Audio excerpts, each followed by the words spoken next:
pop them into the wrapping Rudikube. The only difference is a lot of people will use these with humidity domes because you want to make sure that the moisture stays high. But for me, I don't need a humidity dome because I'm using one of these aero cloners, and the cutting will actually be sitting in that water, so it'll be properly hydrated. Now that said, let's get into the flower tent and take some cuts, baby.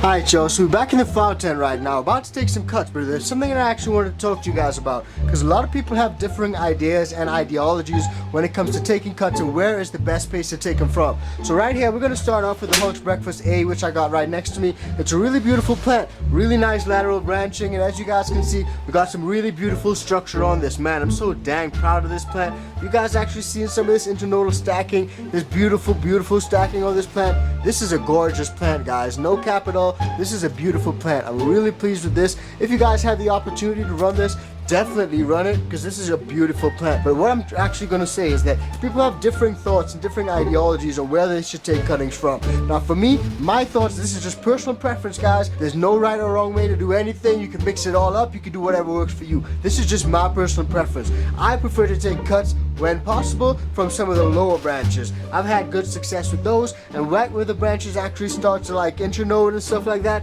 that's where I like to take my cuttings from. So right here you guys can see we got one branch that's pretty low down in comparison with the rest of the plant. Now during the pre-flower stretch, this branch may stretch up a little bit more, who knows, but what I can actually do with this branch is just make a whole new plant out of it, because it's a pretty solid branch, it's pretty sturdy, and the truth is, it may not make it up to the top, but it can be its own plant, and it could be a beautiful plant at that. So stuff like that is really down to personal preference. I like to take cuts from the lower branches for that reason, but also because when I'm up at the top, these colas up here they just be looking so dang good. I honestly find it really hard to take off a top because I know that the top is going to produce. I know it's going to be a producer. Now that said, if I'm in a situation where I ain't got no bottoms, I already lollipopped everything, and I ain't got no bottoms, then you got to sacrifice one of the top colas. But the top colas look so beautiful that sometimes it's just really difficult to actually do that. So again, it all depends on personal preference, guys. But let's look at this Hulk's Breakfast C down here.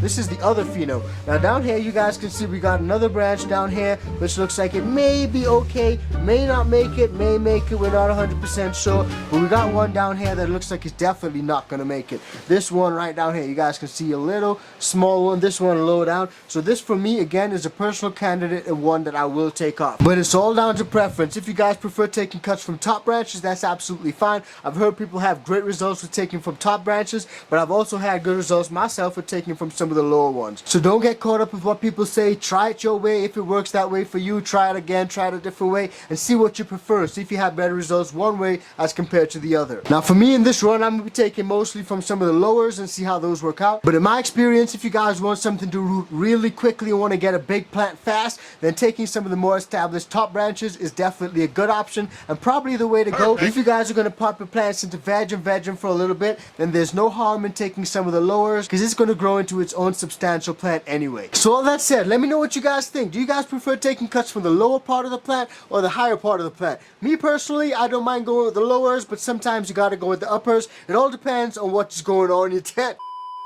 Alright y'all, now going in there and actually taking cuts is actually the easy part. It's super easy, and a lot of people have different views on how they do it. For me, I like to go in and take a cut directly at this node right down here. So where the branch actually connects to the stalk, so where you see like the branch is actually connected to the stalk and you got a little bit of that knuckle, for me that's a great place to take a cut. That's usually where I found that the branches actually get a lot of roots out of that little joint. Now as I rotate the plant down here, we can see this is a really low branch, and this is a good option of a plant to clone. Simply because it's not actually reaching up to the top of the plant. You guys can see how far up the top is and how low down this branch itself is. It's actually at the bottom of the canopy below all the light, and for that reason we're literally going to take it off. And like I mentioned, I'm going to try to go as far in as I can, really close where the stem actually meets the branch. That's where I'm going to try to go in and cut that off. Now pro tip guys, as soon as you take your cutting, literally have a glass of water close by to pop it in. That actually seals off the cut and prevents any unwanted pathogens or any air bubbles from getting up in there and causing your plant issues. So usually I'll have a little cup sitting nearby and I'll just pop all my cuttings in that while I'm working in the garden. So let's go through and see what else we got here.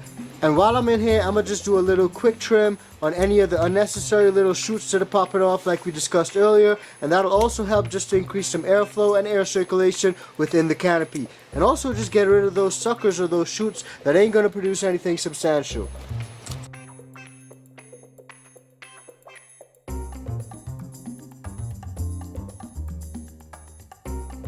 Alright, now so as you guys can see, we got some nice little air circulation that's available to the plant now, simply because we got a lot more space in here and we don't got as much like shoots and little foliage. It's not really going to produce a whole lot.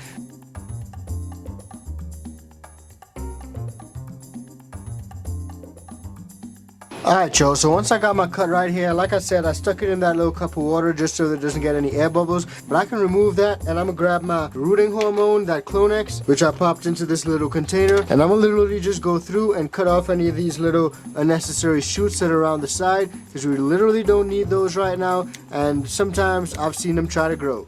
Now, what I was saying earlier, guys, what I like to do is try to look for a little bit of a joint, sort of like this, no pun intended. And at that joint, usually when I cut across sideways like this at a little 45-degree angle, that's when I've had the most success with the most roots. And so I cut that off, and I also just go through. Now sometimes I look inside and I notice, that looks a little bit hollow. Sometimes it's not hollow, sometimes it is hollow, but either way, I just go ahead and clone it. Now what I like to do is sort of scrape the side off just like this. That's just become a habit of something that I do lately. And in scraping the side off, I found that the roots can actually shoot out of that less porous stalk now, because you scraped off a lot of that cell wall. So it's a really useful and really interesting technique, and some people actually do this, some people don't do it. But let me know what you guys think about that.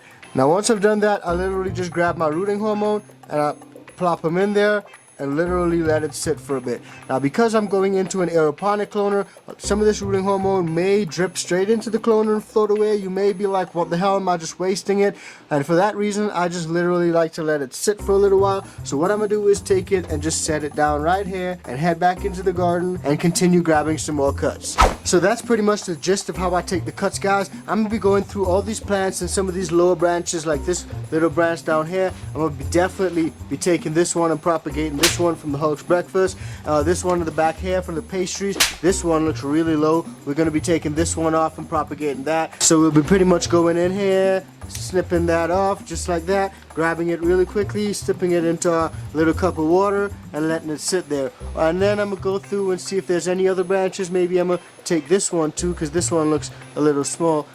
Can't even see it behind these big fan leaves. Let's get those out of here. But you guys can see this one looks a little bit low as well in comparison to the top branch. So we got a little bit of work to do in terms of that. We'll take this one off as well, snip that off, grab them quickly and pop them straight in there. Now a lot of people have differing views, I forgot to mention, on whether you guys will actually cut some of these leaves down to size. I've had differing results. Sometimes I snip them off like that, make them look like it's a surgically proceeded plant, you know, you cut them off like that. Sometimes I just leave them how it is. But that theory has all come about simply because you don't want the plant to focus too much on photosynthesis, but rather you want it to focus on root development down there. So by cutting off some of these